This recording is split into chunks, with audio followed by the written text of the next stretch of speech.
Good morning, everyone. Good morning.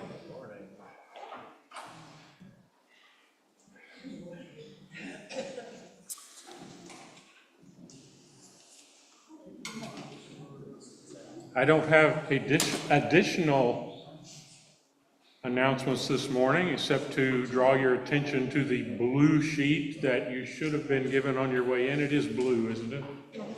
Okay. The blue sheet has a lot of events on it and other things. If you didn't happen to get one on the way in, they'll be on the table outside, and it's a way for you to keep track of things. I want to thank Angela Spangenberg for playing this morning. The reason that I'm singling her out, you may see more of her for a few weeks because we're trying to use her up before she leaves town. I'm sorry, do I have a bad attitude about that?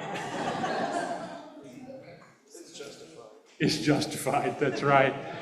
She is accepting has been offered various positions, but is accepting a position somewhere away from here. She'll still be attending on Zoom when she can. But before she goes, we're going to take all of her flute breath away from her and just let her play and play and play. So thanks for being here, and we wish you the best, of course. This is not goodbye, but it's a good time to thank you. Let's begin our worship.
Good morning and welcome. We're delighted that you're here with us this morning. Give you a little update. Jim is doing very well. He is not experiencing all the pain that he's been in for the last 6 months. He is getting much needed rest. And he says that he's working on a book. The same one? Well, that's a good question. He asked if it was the same book, and well, that's up for grabs. But he is doing well, and we're delighted that he's able to take this time to get the much needed rest that he needs. We want to celebrate with all the fathers today, and these are people who may or may not have had children, but they have been willing to be that kind of a figure for our young people who so desperately need.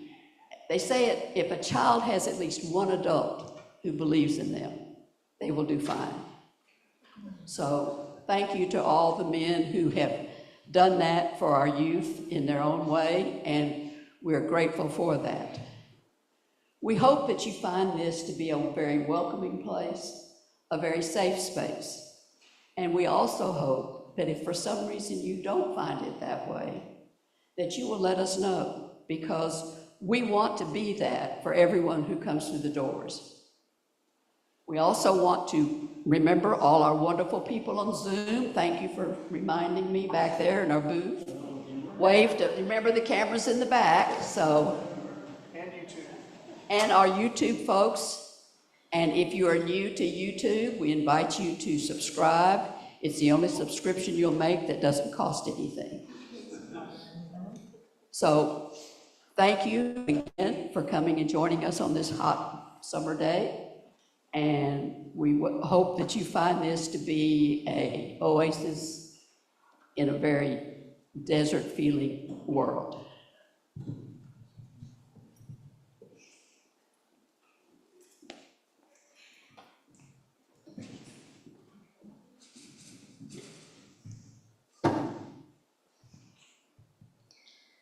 When given pause to truly see this world, I stand in awe of its beauty. When truly hearing words that share with me another's heart, I stand amazed at the diversity. When time allows and my thoughts travel deep into my own soul, a wordless place of images and dreams, I stand within wonder and am blessed. With hope, I greet this time of gathering as one in which all this might happen, and working its miracle to make me whole. Please rise as you're able.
Good morning.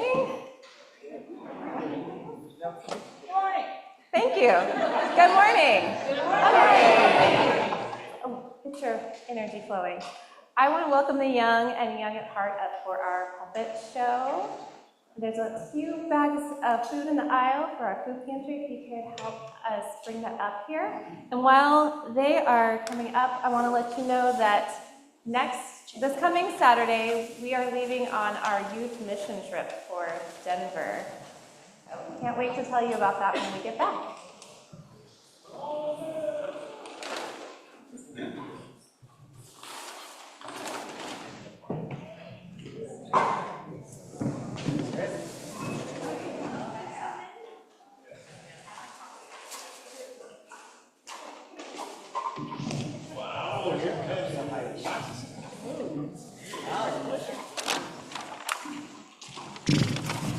Gotta check my bounce.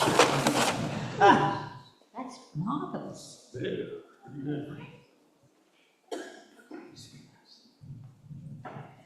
Hello, everyone.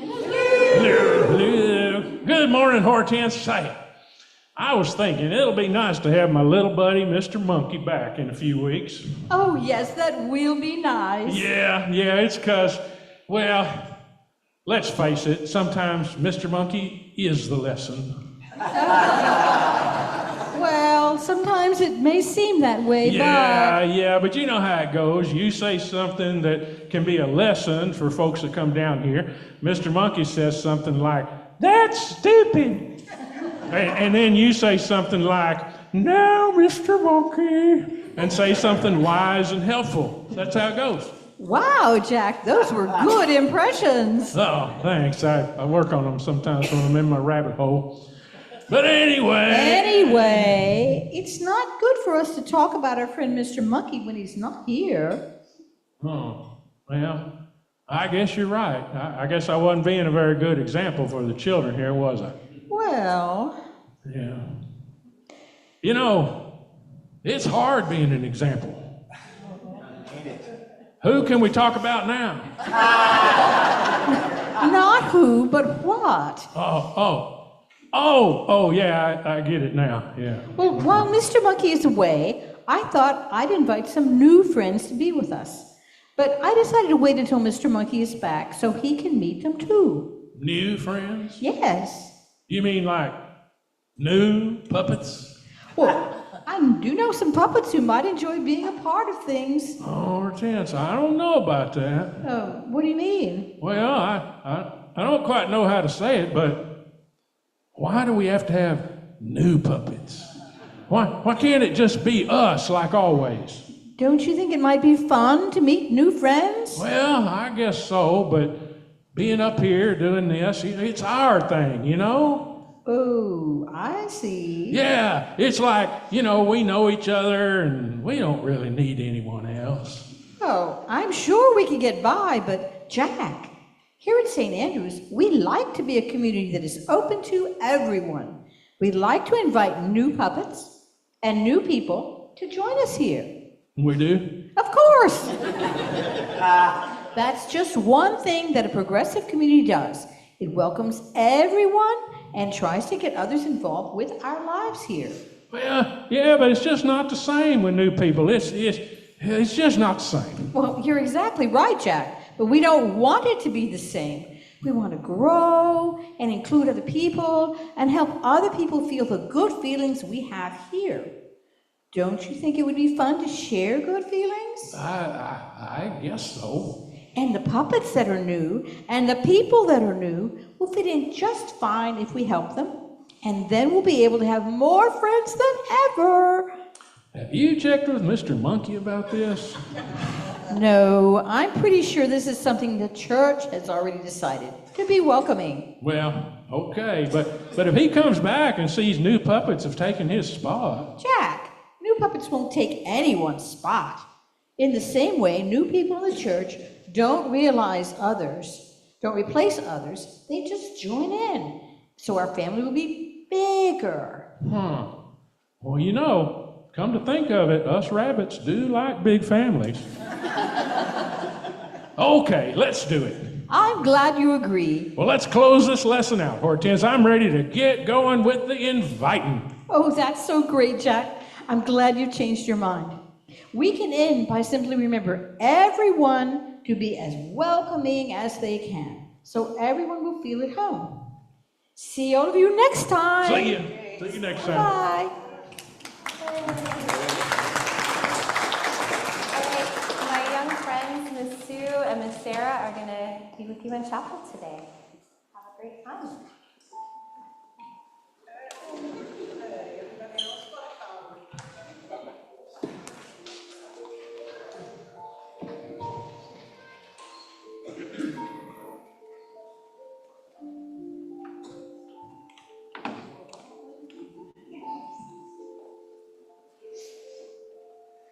When despair for the world grows in me, and I wake in the night at the least sound, in fear of what my life and my children's lives may be, I go and lie down where the wood drake rests in his beauty on the water, and the great heron feeds. I come into the peace of wild things, who do not tax their lives with forethought of grief. I come into the presence of still water, and I feel above me the day-blind stars waiting with their light.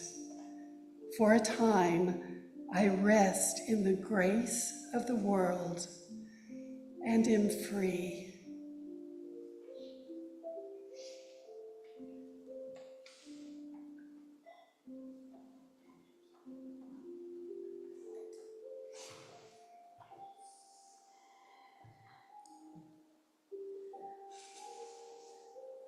This is a time when we pause in our service to give voice to those joys, those heartaches, those celebrations, and those heavy burdens that we all carry with us throughout our days and sometimes our long nights.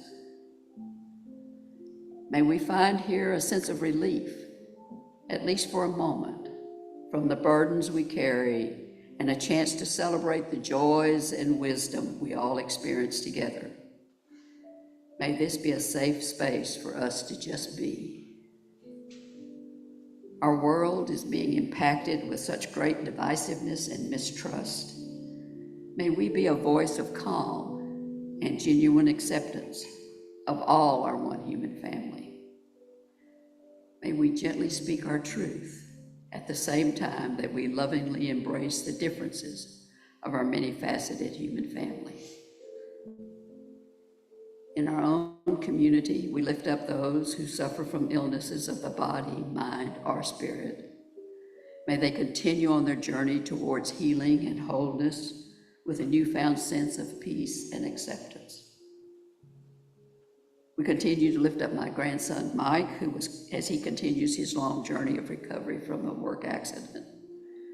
We remember our friends Roger and Joyce, who continue on hospice care. And we add Janet to that list, as she has just entered hospice care. We lift up all the victims of the shooting in Old Settlers Park last night at a Juneteenth celebration. As I understand, 2 people were killed and many people were injured in that incident. And we just continue to hope for wisdom as a country we try to deal with the issue of guns in our country. May all find peaceful days as they continue on their journeys in this cycle of life that we're all in together.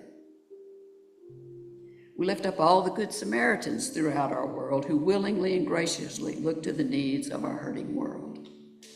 May we too do our part to make each day a little brighter for ourselves and others.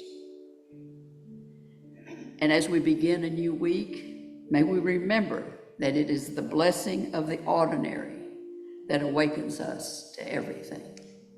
Amen.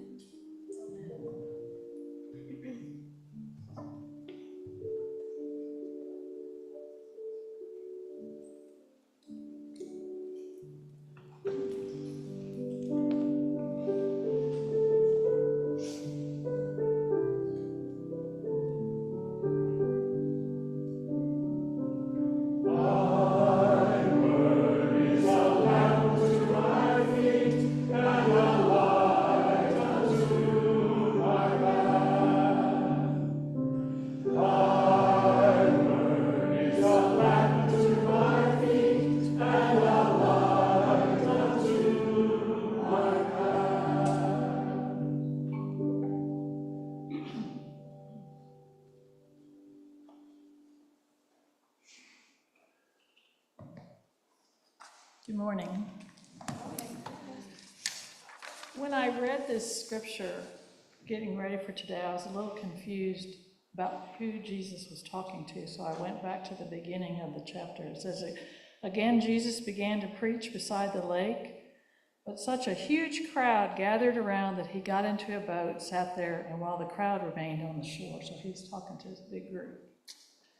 And Mark 4:26-34. Jesus said further, the reign of God is like this. A sower scatters seed on the ground, then goes to bed at night and gets up day after day. Through it all, the seed sprouts and grows without the sower knowing how it happens. The soil produces a crop by itself. First the blade, then the ear, and finally the ripe wheat in the ear.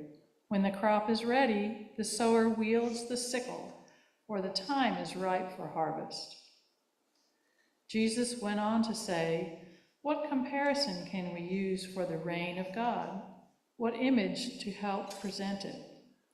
It is like a mustard seed, which people plant in the soil. It is the smallest of all the earth's seeds, yet once it is sown, it springs up to become the largest of shrubs, with branches big enough for the birds of the sky to build nests in its shade. Using many parables like these, Jesus spoke the message to them as much as they could understand. Everything was spoken in parables, but Jesus explained everything to the disciples later when they were alone.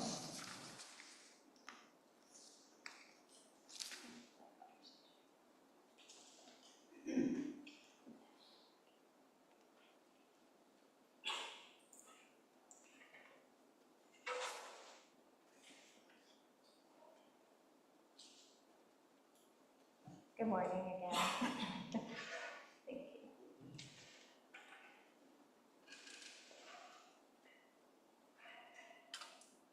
I really love this scripture, so I'm excited to talk about it today.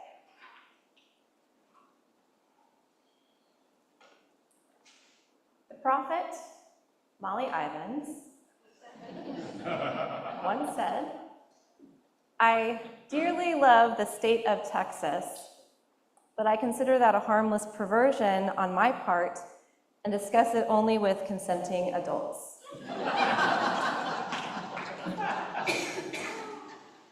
I love Texas. I have loved Texas since I was a little girl, born and raised here till the age of 9. I was indoctrinated early, as many of you were in our school system. And I couldn't wait to get back here. I moved away when I was 9 to Kansas, and I thought about it all the time. When could I move back to Texas? I finally came back for graduate school about 25 years ago. I've been here since. And I love Texas because of the vast terrain of Texas, Big Bend and the open skies, and the marshy, piney woods of East Texas, and the sagebrush in Central Texas, and the way it smells after the rain. I love that you can stand in line anywhere and strike up a conversation with somebody, which does not happen in Kansas. People look at you funny. I love that there are a lot of colorful characters in Texas. I love the blending of culture and food and music. But it's a little hard to love Texas. Maybe it's always been hard to love Texas, but it feels especially hard these days, given the state of our politics. It seems that it's gotten more extreme. The rhetoric more vicious, more incendiary, the tactics more vile. We see the curbing of women's rights, attacks on transgender Texans, demonizing of immigrants, the dismantling of the public education system. It seems that those in power pushing this agenda are more emboldened in their effort to foist this distorted vision of what I would call Christian Republic of Texas upon the rest of us. And this isn't just a trend in Texas, right? Some folks say, so goes Texas, so goes the nation. We have a presidential election coming up. We have state elections coming up. And I think that's causing a lot of anxiety. I hear that a lot. I feel that. We're entering the summer in Texas, which makes everything harder, makes you more angry, more anxious, reminds us of global trends in the warming of the climate. And so I just sort of sense in my own self and in the community this sort of low hum of existential dread, just kind of buzzing. And that reminds me of one of my favorite social media posts during the pandemic. You know, a few years ago when we were staying at home and we had that sort of sense of dread more present. And this one is based on a book called Good Night Moon. I see heads nodding. Patrick and I read this book to Magnus, I don't know, maybe 1,000 times. It became part of his nighttime routine, so we could pretty much quote it. And so this is a riff on Good Night Moon. Good night, moon. Good night, Zoom. Good night, sense of impending doom. We might not be so beholden to Zoom these days, although we use it, but I think this still fits. So if you're going to bed or waking up with that sense of impending doom, you are not alone. What do we do with it? What do we do with these anxious feelings? What do we do with this desire for building a better world when everything seems overwhelming?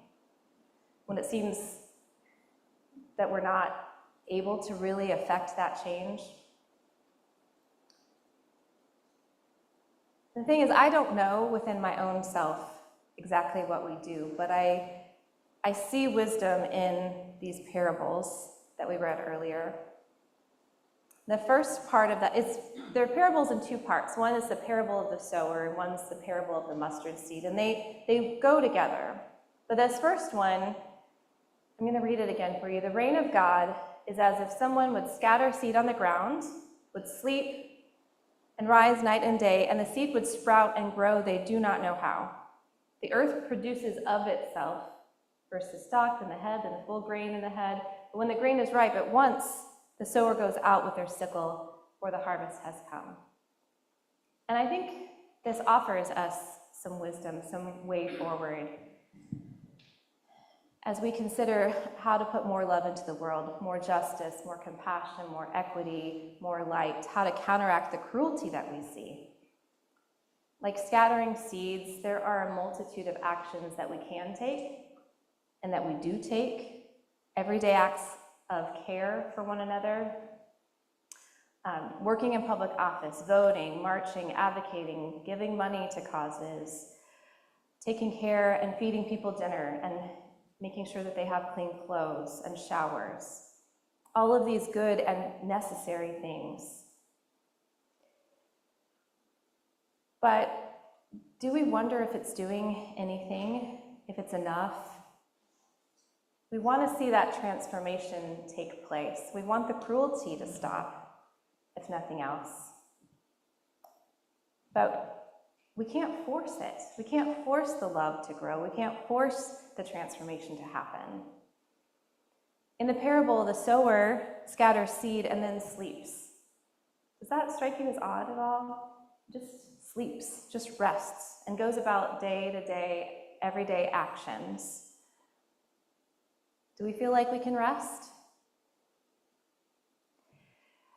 One of the commenters I read preparing for this likened this passage to a frog and toad story in the garden. Do you all know Frog and Toad? Or yeah, a lot of us have grown up with that. So I want to share this story. So Frog has a garden that's growing beautifully, and Toad sees his garden one day, like, I want a garden too. So Frog hands him some seeds, and Toad goes and plants those seeds, and then stands back and waits for the seeds to grow. But he gets distressed. He doesn't see anything happening. He says, now seeds start growing. Next slide, please. And he gets increasingly upset. Now seeds start growing, he says. And Frog rushes out. He's like, what is all this noise? Why are you shouting? He's like, well, the seeds aren't growing. And Frog's like, well, I think the seeds might be afraid. You need to leave them alone. They're shy seeds. And so Toad goes to bed, and then he wakes up in the middle of the night in a panic. He's like, the seeds are afraid. I need to comfort the seeds. So he goes and he sets up candles and he starts playing music to the seeds. And then the next day, next slide please, he sang in the rain. And then after that, he read poems to his seeds. And then the next day he played music. And still the seeds wouldn't grow. And he got so tired doing all of these things that he fell asleep. And then before you know it, Frog is there shaking his shoulder like, Toad, wake up, your garden has grown. And so it has grown while he slept. And he did all of these things. And I think this is a good children's story, but I think it might be an even better story for us. That we can't force the outcome by sheer force of will and by all of the actions we take. We can't make it right always, right now. And sometimes we end up carrying more than we can bear. We wear ourselves out, we get exhausted, we tie ourselves into knots of anxiety because we are deeply troubled. Deeply troubled. We also look around and it seems like other people aren't awake to what's happening and what's going on, and we need to take more of it on ourselves because they're not carrying their load. But the truth is we each have limits, right? We're finite human beings who can only do so much in a day. We only have so much wisdom, so much insight, so much energy. So we do what we can in the day that we have. And then we have to rest. And I would add to that, not just resting, but delighting in life. This whole thing that we're fighting for. To laugh and to celebrate. And we don't ignore the problems.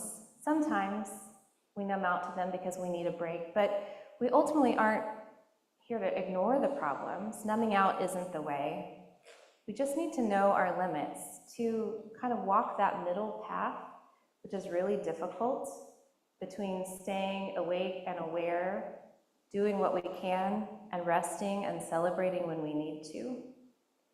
Because the parable ends with saying that the harvest has come, and immediately, in the Greek it says immediately, the sower goes out to reap the harvest.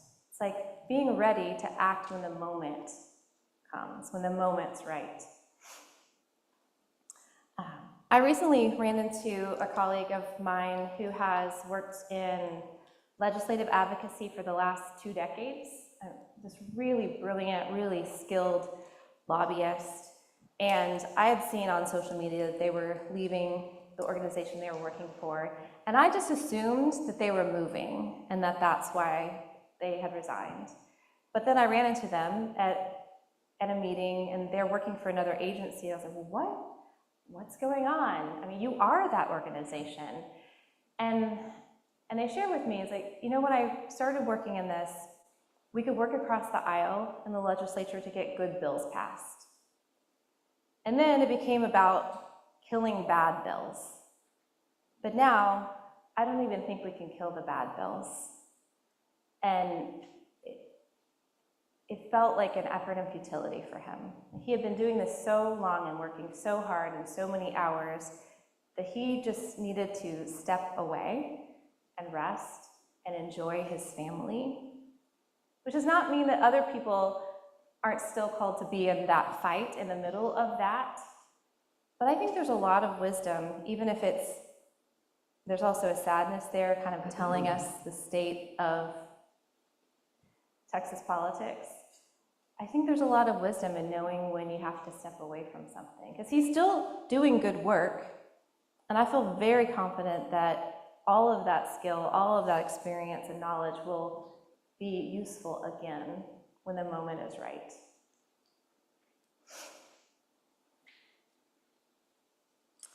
Can we trust? Can we trust that love endures and that love is stronger than all of the cruelty? Can we trust? Can we be open to being surprised? it's hard when you don't see change or when you see things getting worse because it's discouraging. Can we keep on doing the things that are within our power to do? Kate Bowler, who some of you are familiar with, has said, quote, "Acting without the promise of progress is one of the most incredible things I see people do." Can we act without the promise of progress? And I think even if we can't, or we're not ready to be able to say yes to that, what alternative do we have except doing the work that is ours to do in the time that we have, with all the wisdom and imagination and love that we are given? So the second parable, I said, is related to the first, this parable of the mustard seed. And this talks about the reign of God and how this more beautiful world, these are my words for the reign of God, how that grows, how it expands and flourishes in the world. Jesus compares it to mustard. And so I'll read this part of it again. Jesus said, "With what can we compare the reign of God? What parable will we use? It is like a mustard seed, which, when sown upon the ground, is the smallest of all the seeds on earth. Yet when it is sown, it grows up and becomes the greatest of all shrubs, and puts forth large branches so that the birds of the air can make nests in its shade." So this idea, it's a small, big things can come from small things, like this mustard seed being the most minuscule of all seeds. It's not actually the most minuscule of all seeds. Just suggesting, as you've heard, the faith as small as a mustard seed can move mountains, which is a beautiful image, and at all the one I want to focus on today. When you look at this passage in Greek, you see a little bit more about it. You see satire, which gets completely lost in the English translation. So in Greek, Jesus is saying this small mustard seed becomes the greatest of all garden plants. That's the actual phrase, garden plants, with claudus megalus, these mega branches spreading out. I want to show you a picture of a mustard plant. It's not particularly impressive. It's sort of scrubby. This is a very large mustard plant that looks like a small tree/shrub. This is our image for the reign of God, the more beautiful world. Take this in, everyone. What on earth? Why this plant? Mustard is a wild plant. There are also cultivated varieties that are grown in gardens. They tend to take over. It has medicinal properties. It can be a forage crop for sustenance. It certainly supports wildlife, but it's scrubby, and it's hardy, and it's this invasive, weedy species. The reign of God is like a scrubby weed. And I think in doing this, in this sort of satire that people would have understood who were hearing it, I think Jesus was trying to draw a comparison to a different kind of reign, to the reign of power, the reign of empire, to Rome in those days. And he's alluding to these scriptures in the Hebrew scriptures, Ezekiel and Daniel, those two prophets who are writing during the time of the Babylonian exile, when Babylon had conquered Jerusalem and wealthy and important Israelites were exiled.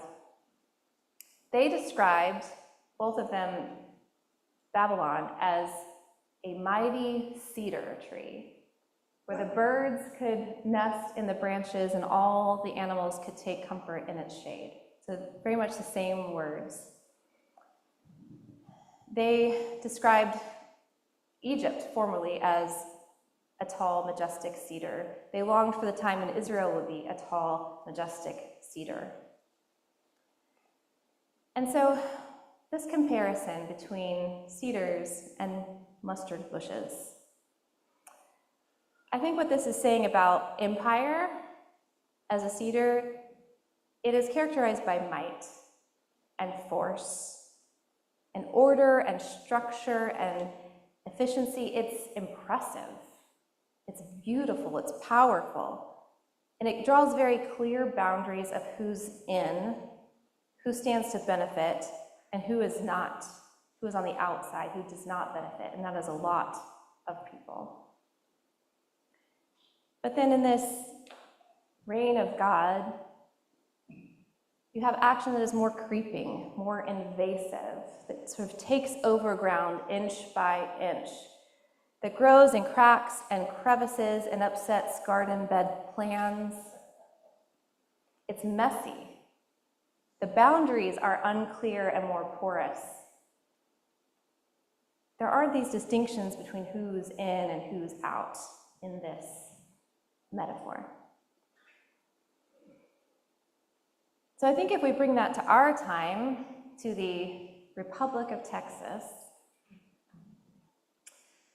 some folks in this state have a vision of a Christian nation or a Christian Republic of Texas.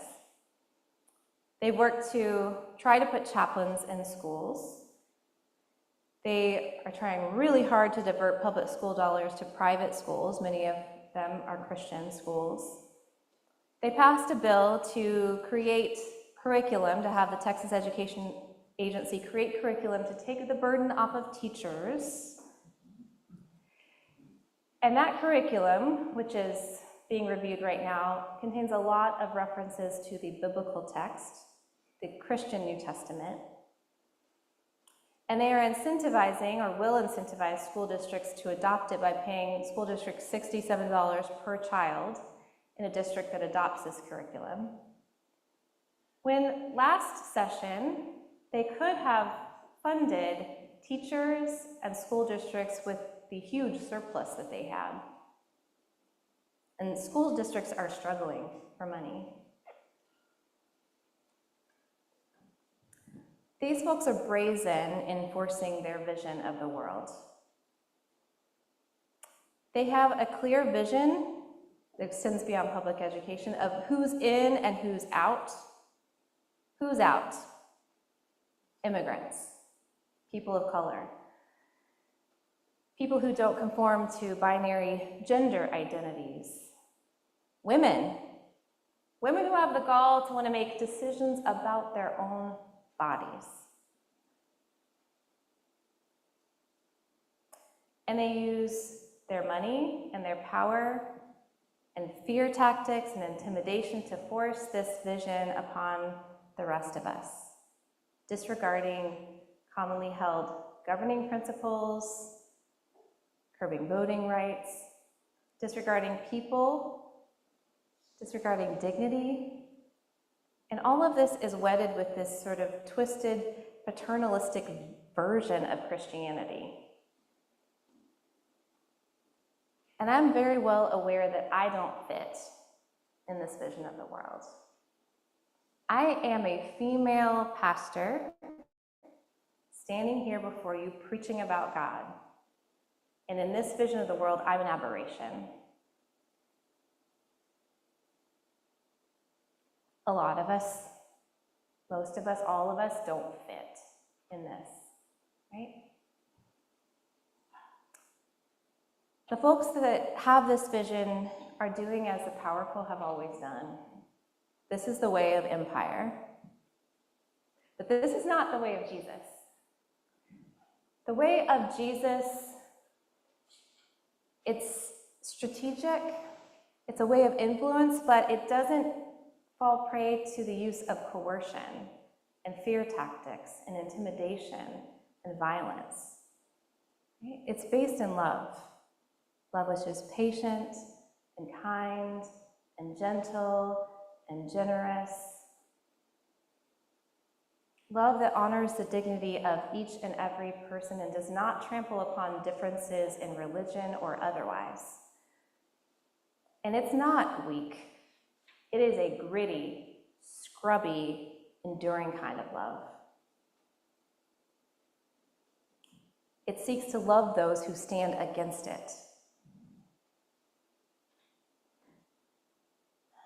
the reign of God, the more beautiful world, isn't so much like this majestic, tall, beautiful cedar tree as it is wild and wonderful. The boundaries here are porous, letting everybody in. Everybody is invited. It might be a little unruly, a little messy, but the reign of God is full of color. You know what? The music's good, and the people are dancing over here. So now, no matter how hard some folks try, and they are trying, they cannot get rid of this way. Because this love keeps growing in the cracks and the crevices and the garden bed. And I am proud to be a weed in that garden bed.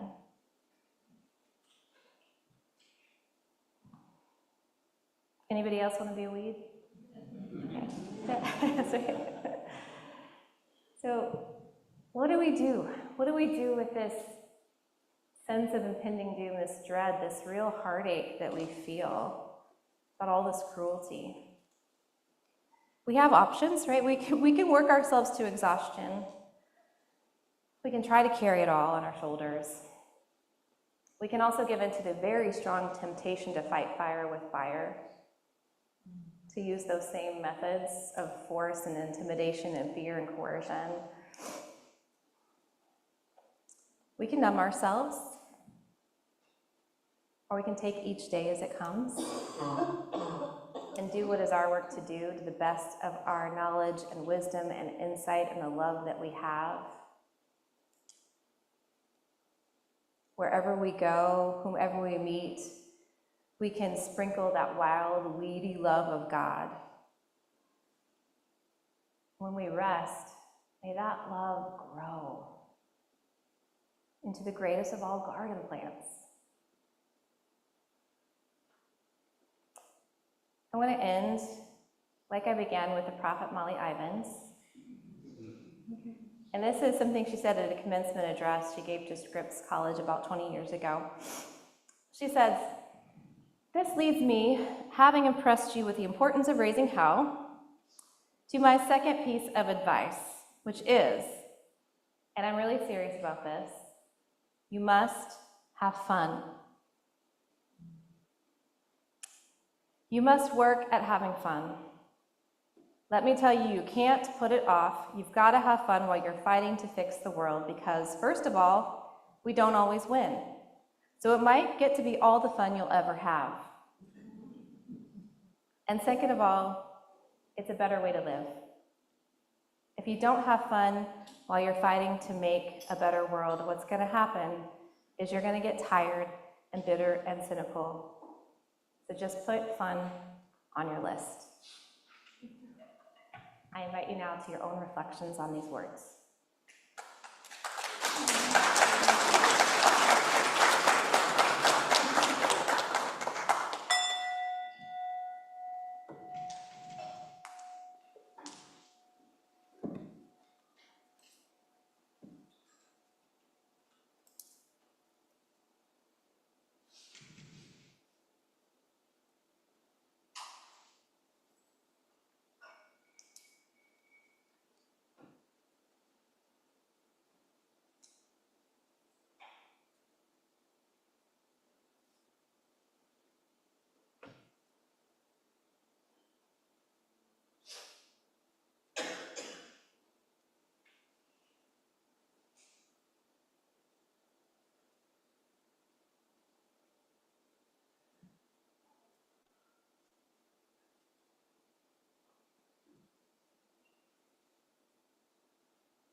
We come to that time of offering, and one of the things I want to offer up to you is some of the ways in which this community is out there doing great things.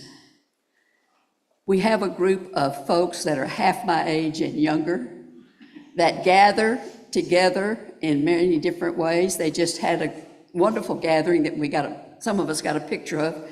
Look like they're having a great time together in fellowship. And that's an important part of being community.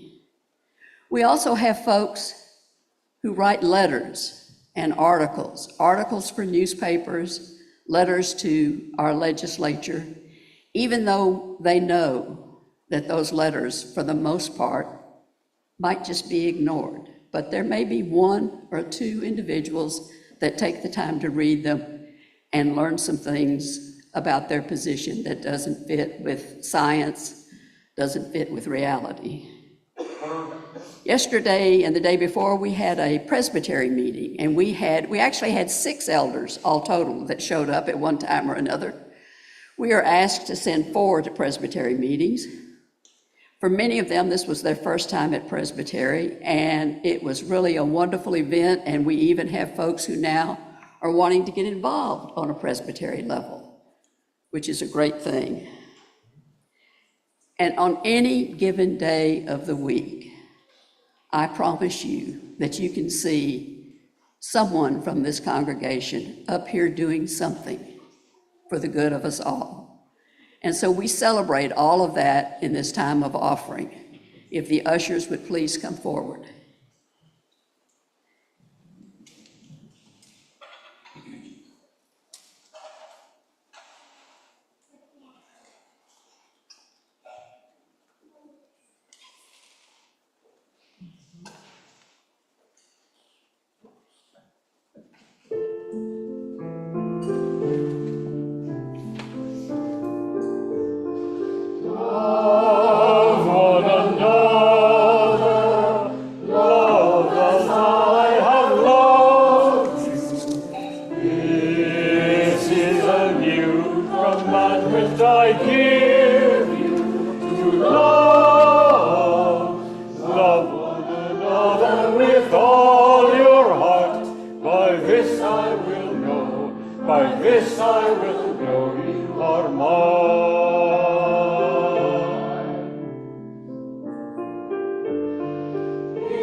Commandment I give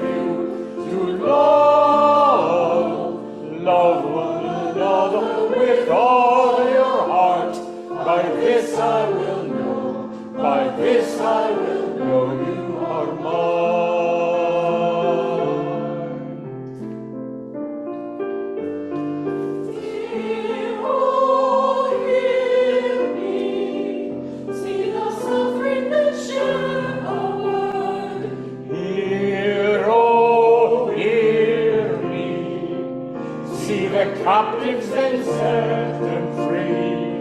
You are my hands, you are my feet and my voice.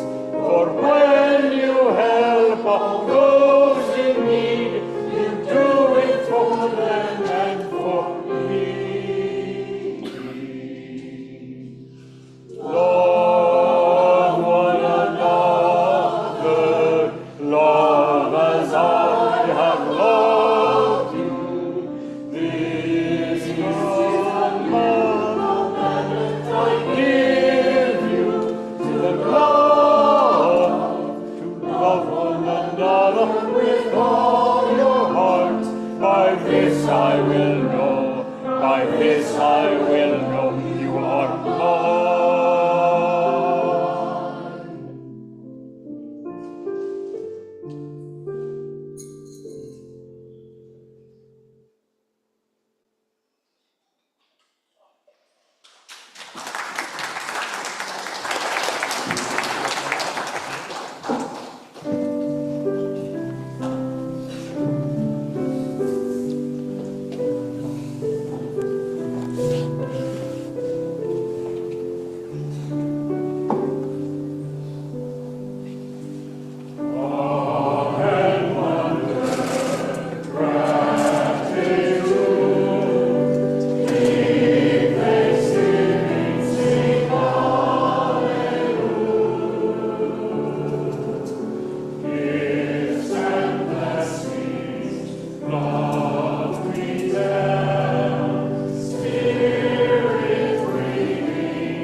Please rise as you're able.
If you are anxious about what is ahead, If your heart is grieved at all of the cruelty that you see, you are not alone.